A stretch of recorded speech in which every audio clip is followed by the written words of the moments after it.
Morning students. तो आज के क्लास में हम अपना जो फोर्थ चैप्टर था मूविंग चार्जेस एंड मैग्नेटिज्म उसका कुछ नया टॉपिक्स डिस्कस करेंगे। ठीक है, तो देखिए आज का हमारा जो पहला टॉपिक है वो है राइट हैंड थंब रूल। ठीक है, देखिए ये राइट हैंड थंब रूल सबसे पहले हम लोग जानेंगे कि इसका यूज़ हम कहाँ पे करते हैं। ओके, तो देखिए ऐसा है कि यहाँ पे इस डायग्राम को अगर आप ध्यान से देखोगे तो इसमें आपको एक वायर दिख रहा है। ठीक है, ये स्ट्रेट वाला जो है वो क्या है, ये एक वायर है। ठीक है ना, और इस वायर से करंट फ्लो हो रहा है जो कि आई से हम लोगों ने डिनोट किया है ना। तो देखो आप, अगर किसी वायर से करंट फ्लो हो रहा है, ठीक है, तो ऑब्वियस सा बात है जब करंट फ्लो होगा तो हमको पता है कि एक मैग्नेटिक फील्ड भी प्रोड्यूस होगा, है ना। तो किसी भी करंट कैरिंग कंडक्टर से, है ना, जब करंट फ्लो होगा तो उसमें मैग्नेटिक फील्ड प्रोड्यूस होगा, और उस मैग्नेटिक फील्ड का डायरेक्शन किस साइड में होगा, है ना, क्या वो आउटवर्ड होगा, इनवर्ड होगा, है ना, वो, या फिर ये इसका किस टाइप से ओरिएंटेशन होगा। हमको अगर ओरिएंटेशन पता होगा तो हम उसको आसानी से पता कर सकते हैं।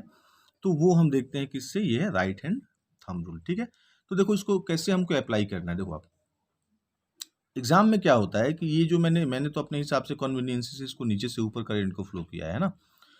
तो पहले हम इस एग्जाम्पल को देखेंगे और उसके बाद हम देखेंगे कि अगर इसको चेंज अगर कर दिया जाता है तो कैसे हम इसको ट्रेस करेंगे। ठीक है, तो आप देखो करंट सपोज ए से बी की ओर जा रहा है। ठीक है, नीचे से ऊपर जा रहा है, ऐसा भी बोल सकते हैं। तो मैग्नेटिक फील्ड हमेशा क्या होगा, ये हमेशा एंटी क्लॉकवाइज डायरेक्शन होगा। आप देखिए ये एंटी क्लॉकवाइज है कि नहीं है। ठीक है, तो ये हो गया हमारा राइट हैंड थंब रूल। लेकिन इसको हम राइट हैंड थंब रूल क्यों बोलते हैं, देखो आप, जब भी आपका करंट का डायरेक्शन ऊपर जा रहा है ना, तो इसको देखो अगर हम ऐसे पकड़ते हैं तो देखो हमारा ये फिंगर का जो कर्ल है, ये फिंगर का हमारा कर्ल, ये हमको दिखाएगा मैग्नेटिक फील्ड का डायरेक्शन, और ये थंब हमारा क्या दिखाएगा, थंब हमको करंट का डायरेक्शन दिखाएगा। ठीक है, मतलब हमारा थंब अगर करंट का डायरेक्शन को दिखा रहा है तो हमारा कर्ल्स ऑफ द फिंगर, ये फिंगर का कर्ल है हमारा। ठीक है, तो ये कर्ल हमको क्या दिखाएगा, ये मैग्नेटिक फील्ड का डायरेक्शन दिखाएगा। ठीक है ना, अगर मान लीजिए कि करंट आपका नीचे जा रहा है सपोज, ठीक है, तो ये क्या हो जाएगा, ऑब्वियस सा बात है ये उल्टा हो जाएगा, है ना, ये क्लॉकवाइज हो जाएगा फिर। ठीक है, सिमिलरली लास्ट ईयर के बोर्ड एग्जाम में क्वेश्चन पूछ दिया कि अगर किसी वायर में करंट ऐसे फ्लो हो रहा है तो क्या होगा, है ना। तो क्या होगा, आप देखो इसी डायग्राम को आप घुमा के उल्टा कर दीजिए तो क्या होगा, तो ये कुछ इस टाइप से नहीं हो जाएगा, बोलो, है ना। तो ये मैग्नेटिक फील्ड का डायरेक्शन होगा। मतलब ये आपको ये याद होना चाहिए कि if our thumb points out the direction of current, then the curls of the finger, rest of the finger, these four fingers will give you the direction of magnetic field। ठीक है, होपफुली आपको ये समझ में आया होगा। वैसे तो ये काफ़ी आपको सिंपल लगता है ना, बट इसको अगर आप अच्छा से नहीं समझोगे तो ये थोड़ा सा कंफ्यूजिंग है ना। तो इसको आप थोड़ा एक बार अच्छा से समझ लो, डाउट हो तो मुझे पूछना। ओके, और एक चीज़ आप ध्यान से देखिए, हमारा जो मैग्नेटिक फील्ड का डायरेक्शन को हम जो पता कर रहे हैं यहाँ पे, है ना, राइट हैंड थंब रूल, तो इसका एक ही रूल नहीं है। ठीक है, अगर आप देखोगे बुक में तो इसका 2-3 रूल दिया हुआ है, बट मेरे हिसाब से आप कोई एक रूल अच्छा से समझ लो तो आप आसानी से पता कर सकते हो, क्योंकि एग्जाम में आपको कभी भी मेथड मेंशन नहीं किया रहता है कि आप राइट हैंड थंब रूल से ही मैग्नेटिक फील्ड का डायरेक्शन को पता करो, है ना। क्योंकि इसके लिए आपको फ्लेमिंग लेफ्ट हैंड रूल है, कॉर्क रूल है ना, फिर मैग्नेटिक नीडल का भी एक रूल है। लेकिन मेरे हिसाब से ये राइट हैंड थंब रूल काफ़ी आसान होता है, आप इसी को अच्छा से समझ के रखो। बाकी वाला जो रूल है वो भी मैं आपको बता दूंगा, बट ये फिलहाल सबसे इम्पोर्टेंट है क्योंकि ये हर जगह एप्लीकेबल होता है, और कहीं भी आपको मैग्नेटिक फील्ड का डायरेक्शन अगर पता करना है तो आप आसानी से इस रूल से पता कर सकते हैं। ठीक है, आप ये तीनों एग्जाम्पल्स को 1-2 बार देखिएगा तो आपको समझ में आ जाएगा। ठीक है, चलिए तो हम अपना नेक्स्ट टॉपिक की ओर आगे बढ़ते हैं। आज का हमारा जो नेक्स्ट टॉपिक है वो है magnetic field at the centre of current carrying loop, है ना। अब करंट कैरिंग लूप क्या है, आप देखिए एक हम लोगों ने एक सर्कुलर लूप लिया हुआ है सॉरी, इस लूप में एक करंट फ्लो हो रहा है आई, जैसा कि आपको दिख रहा होगा, ये इस तरीके से फ्लो हो रहा है ना। और इसके सेंटर पे कितना मैग्नेटिक फील्ड बनेगा इस करंट के फ्लो होने की वजह से, वो हमको कैलकुलेट करना है। क्वेश्चन आपको होपफुली समझ में आया होगा। हम अगर कंसीडर कर लें कि इसका रेडियस आर है ना, और ये पूरा जो हमारा लूप है मान लेते हैं कि ये एक एल वायर से बना हुआ है, समझ में आ रहा है आपको, ऑब्वियसली ये एक वायर ही होगा, है ना। हम लोगों ने इसको शेप ही दिया है सर्कल का, ठीक है, ऑलमोस्ट सर्कल का, है ना। तो हमको यहाँ पे जैसे कि मैंने आपको फर्स्ट क्लास में, इसके पहले वाले क्लास में बताया था कि हम बायट-स्टबर्ट लॉ का यूज़ करते हैं कभी भी मैग्नेटिक फील्ड को कैलकुलेट करने के लिए, है ना। तो ये हमारा बायट-स्टबर्ट लॉ का सेकंड एप्लीकेशन है। फर्स्ट एप्लीकेशन मैंने आपको स्ट्रेट कंडक्टर वाला इसके पहले वाले वीडियो में बताया था, आप देखिएगा उसको। तो यहाँ क्या हो रहा है आप देखिए, सबसे पहले मैंने क्या किया, यहाँ मैंने बायट-स्टबर्ट लॉ लिखा है, dB equal to mu naught by 4 pi I D L sine theta by R square. ठीक है, ये बायट-स्टबर्ट लॉ है, ये आपको याद होना चाहिए, मैंने बताया था इसको। अब आप देखो ये बायट-स्टबर्ट लॉ में ये जो हमारा साइन थीटा है, ऑब्वियस सा बात है, ये लाइन एलिमेंट के साथ जो एंगल बनता है वही हमारा थीटा होता है। आपको मैंने बताया था, आप देखिएगा डायग्राम पहले वाला, ये इस टाइप का मैंने डायग्राम आपको बताया था जब बायट-स्टबर्ट लॉ एक्सप्लेन किया था, तो यही एंगल हमारा थीटा होता है ना। अब देखो ये जो थीटा है ना, इसमें एक प्रॉब्लम है। प्रॉब्लम क्या है कि कभी भी आपको अगर maximum value of magnetic field निकालना है, क्योंकि देखो आप इस लाइन एलिमेंट से मैग्नेटिक फील्ड तो प्रोड्यूस होगा, लेकिन अब ऐसा नहीं है कि हर जगह इधर में इसका जो डायरेक्शन होगा मैग्नेटिक फील्ड का, ये इधर भी हो सकता है, इधर भी हो सकता है, हर जगह प्रोड्यूस होगा ये, है ना। तो अगर आपको कोई बोले कि मैक्सिमम आपको मैग्नेटिक फील्ड कैलकुलेट करना है, तो उसके लिए आप थीटा का वैल्यू कितना लेंगे, हम लोग 90 डिग्री लेते हैं। ये आपको याद रखना होगा कि अगर हमको किसी भी करंट कैरिंग कंडक्टर से मैग्नेटिक फील्ड कैलकुलेट करना है, ठीक है, तो उसके लिए हम थीटा का जो हमारा वैल्यू है, means what is theta, theta is the angle between और से angle made by the line element, okay, with the direction of magnetic field. ठीक है, तो हम थीटा का वैल्यू कितना रखते हैं, π/2 रखते हैं। तो इसमें आप π/2 डाल दीजिए तो साइन π/2 तो 1 होता है, तो ये तो रिड्यूस हो जाएगा। ठीक है, आर हमारा डिस्टेंस हो गया, है ना। अब ये तो हमारा एक छोटा सा मैग्नेटिक फील्ड है ना, डीएल एलिमेंट से जो बना हुआ है, हमको तो पूरा के लिए ही चाहिए, ये पूरा एकदम सर्कुलर लूप जो बन रहा है उसके लिए चाहिए। तो हम लोगों ने क्या किया, इसको इंटीग्रेट कर दिया, है ना। तो देखो जब हम लोगों ने इसको इंटीग्रेट किया तो इंटीग्रेशन डीबी बी होता है, मैंने बताया आपको क्लास 11 में इंटीग्रेशन डीएक्स क्या होता है, एक्स होता है। तो वैसे ही आपका इंटीग्रेशन डीबी क्या होगा, बी होगा, और बी हमारा टोटल मैग्नेटिक फील्ड है। तो इसको आप इंटीग्रेट कीजिए तो mu naught by 4 pi I D L by R square, जो यहाँ था मैंने उसी को लिखा है, इसमें कोई बहुत बड़ा प्रॉब्लम नहीं है। अब आप देखो इस इक्वेशन को आप इंटीग्रेट कर रहे हो डीएल के रेस्पेक्ट में, है ना। यहाँ पे डीएल के रेस्पेक्ट में सभी को इंटीग्रेट किया है, तो उसके वजह से क्या होगा, आपका जो ये टर्म से mu naught by 4 pi I by R square, ये कांस्टेंट हिसाब से ट्रीट करोगे आप इसको, क्योंकि आप डीएल के रेस्पेक्ट में इंटीग्रेट कर रहे हो, तो यहाँ डीएल अगर होगा तभी ये अंदर रहेगा इंटीग्रेशन के, अदरवाइज ये क्या हो जाएगा, इसको आपको कांस्टेंट ट्रीट करना होगा, ये बाहर निकल जाएगा। ठीक है, वैसे ही मैंने क्या किया, सभी को बाहर कर दिया और हमारे पास बच गया इंटीग्रेशन में डीएल, है ना। अब देखो ये डीएल तो पूरा ये जो हमारा लूप है ना, ये पूरा लूप डीएल मतलब छोटा सा एलिमेंट था, लेकिन जब इंटीग्रेट आप कीजिएगा तो ये बहुत छोटा छोटा डीएल मिलकर पूरा लूप बना लेगा, है ना। मतलब इसका सर्कमफेरेंस को ये पूरा कवर कर लेगा, है ना। आपको पता होना चाहिए सर्किल का सर्कमफेरेंस कितना होता है, तो ये 2 पाई आर होता है। ठीक है, तो इसकी जगह पे हम 2 पाई आर रख दिए इंटीग्रेशन डीएल की जगह पर, और क्या कर दिया हम लोगों ने, पाई को पाई से कैंसिल कर दिया, आर को आर से कैंसिल कर दिया, 2 को 4 से कैंसिल कर दिया, तो नीचे एक 2 बच जाएगा, एक आर बच जाएगा, ऊपर म्यू नॉट और आई बचेगा, तो आपको मिलेगा इतना। ठीक है, ओके, तो ये हो गया हमारा। ये देखो बहुत ही इंपॉर्टेंट क्वेश्चन है, ठीक है, ये एग्जाम में पूछा जाता है कभी कभी। अब मान लीजिए कि आपका जो लूप है उसमें n नंबर ऑफ टर्न्स है, ये जो आपका लूप है, अगर हम इसमें बहुत सारा वायर को एक ही जगह पर रखें तो इसमें बहुत सारा टर्न होगा कि नहीं होगा।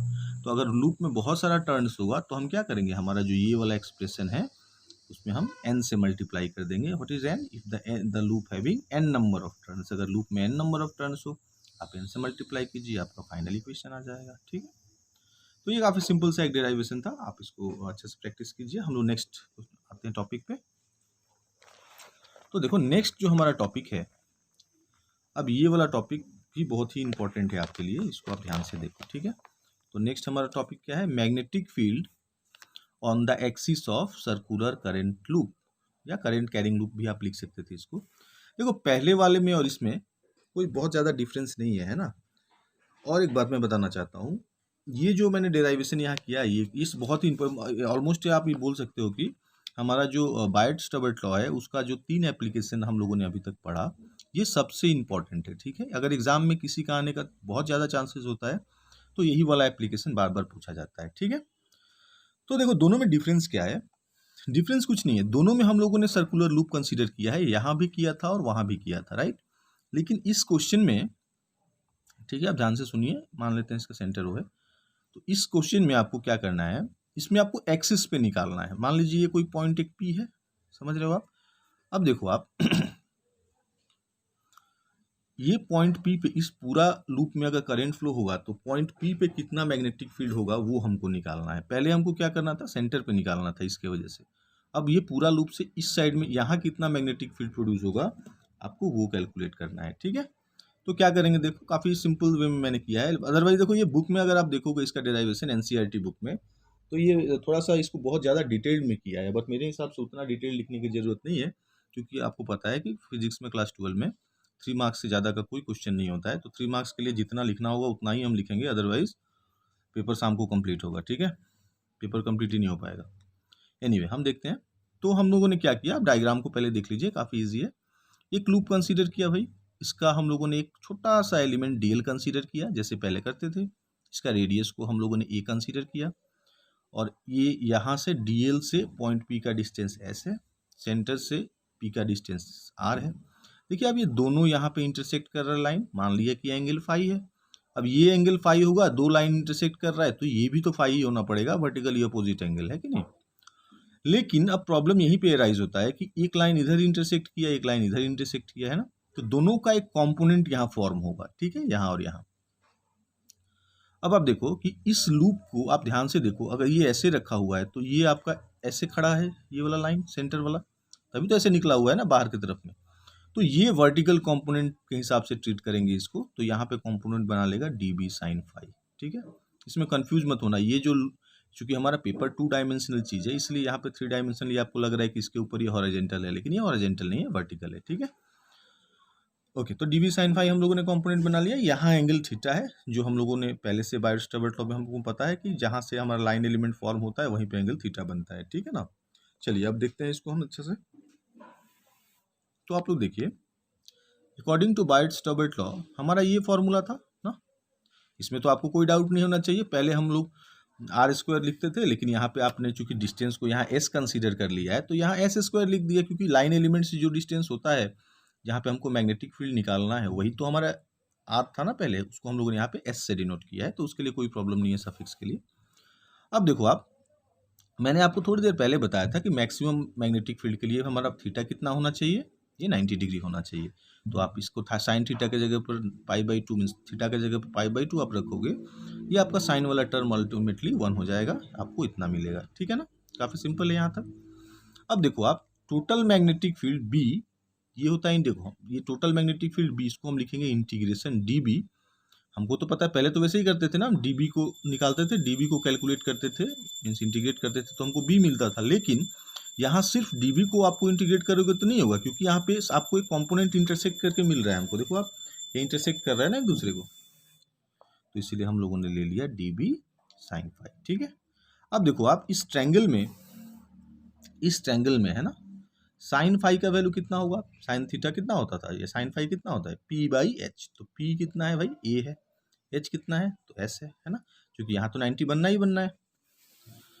तो क्या होगा, ये देखो आप, साइन थीटा साइन फाई कितना हो जाएगा a/s। ठीक है ना, ये यहाँ ध्यान से देखो, ये 90 होगा, ये यहाँ पे इसका रेडियस है, इसका रेडियस है, तो सर्कल में ये इस हिसाब से अगर आप डायग्राम ड्रॉ करोगे तो ये थीटा हमारा, नॉट थीटा, ये एंगल हमारा कितना होगा, ये हमारा 90 होगा, तो एस हमारा हाइपोटेन्यूस होगा। ठीक है, अब डायग्राम को ध्यान से देखिए। अब देखो, हम जैसे मैंने पहले बताया डीएल, तो यहाँ पे एल टर्म कोई है नहीं, बाकी सारा टर्म कांस्टेंट बाहर निकाल लेंगे, तो b/4 पाई i/s² है ना। और साइन फाई का वैल्यू कितना है भाई, साइन फाई का वैल्यू तो a/s है, हम इसको रख लेंगे, इसको भी बाहर ले लेंगे, हमको सिर्फ डीएल बचेगा, है ना।